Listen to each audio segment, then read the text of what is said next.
Goa state innovation काउन्सिलाच्या वेबसायटीचे मंत्रालयात मुख्यमंत्र्यान ब्रेस्तारा सांजे उक्तावण केले. गोयच्या तरणाट्यांक स्टार्टअप जावंक उर्बा दिवपाचो ह्या प्लॅटफॉर्मा वरवीं यत्न. Obviously, the young boys in the States, those who have innovation, can take advantage of this. There is no present system for registering. This is providing that registration. We are launching the website for the Goa State Innovation Council today. In fact, a lot of the inputs and advice we have obtained from Honorable CM earlier also. The highlight of this website is that we have something known as a virtual innovation register, which is the first time in the country actually. What does this do is that if there is a student of technology in the state of Goa who has an idea, he will register his idea on this website. We will show you how a little bit later.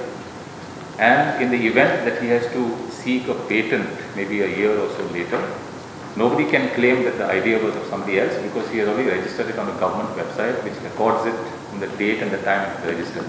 So for him to get a IP or intellectual property right on that idea would be simple by locating it on this website. Prudent खातीर video journalist ओंकार फळारी.